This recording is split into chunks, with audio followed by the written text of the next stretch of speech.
आज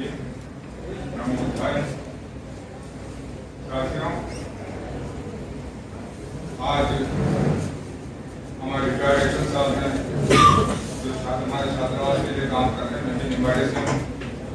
उस जमीन को लेने का मुझे सौभाग्य मिला। मेरी टीम ने 7 बीघा फ्री में सरकार से वो जमीन ली, 3 बीघा, और हमने इनको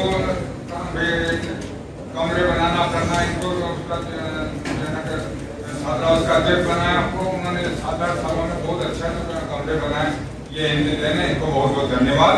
और साथियों, सबसे पहले एक बात यह है,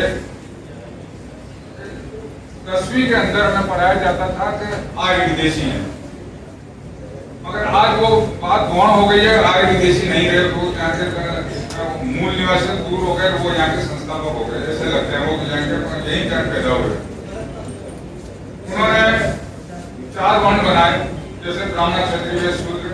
तो ब्राह्मण अकेला, क्षत्रिय अकेला,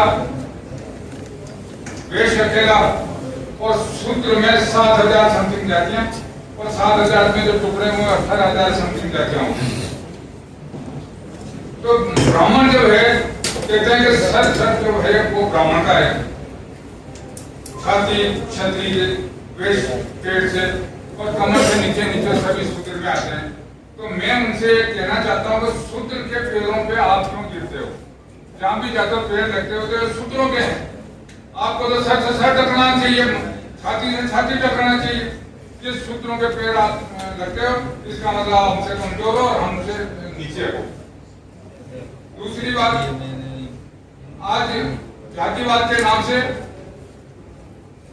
जबकि सबसे ज्यादा हमें जातिवाद के नाम से आजकल बहुत ज्यादा किसी को गोली से उतारा जा रहा है, किसी को किस तरह मारा जा रहा है, किसी को मुंह रखने के लिए मारा जाता है, किसी ने अच्छे कपड़े पहन लिए उसको मारा जा रहा है।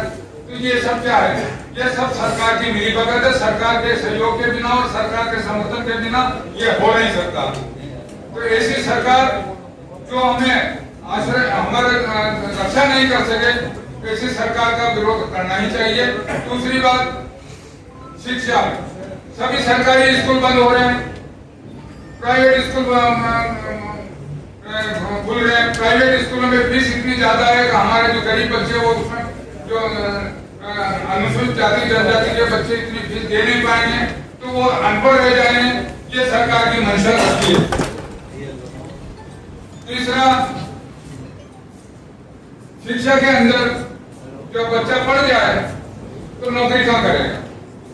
आजकल ग्रेजुएशन, पोस्ट ग्रेजुएट, इंजीनियर घूम रहे हैं, मगर उनको नौकरी नहीं है। क्योंकि इन इंडस्ट्रियों के अंदर सभी ने ठेकेदारी प्रथा लागू कर दी है, और ठेकेदारी प्रथा से एक इंजीनियर करके जो जाता है उसको 10 से 15,000 रुपए दिए जाते हैं। क्या उससे उसका जीवन भरण हो जाएगा?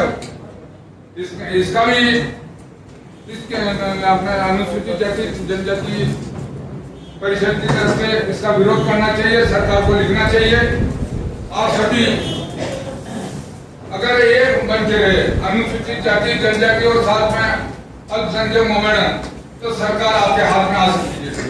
इन सब परसेंटेज गिन लो, सरकार आपके हाथ में आ सकती है। मगर हम बिखरे हुए हैं, हमें एक होना है। अगर सत्ता हासिल करनी है तो हमें एक होना पड़ेगा। इसी आशा के साथ धन्यवाद।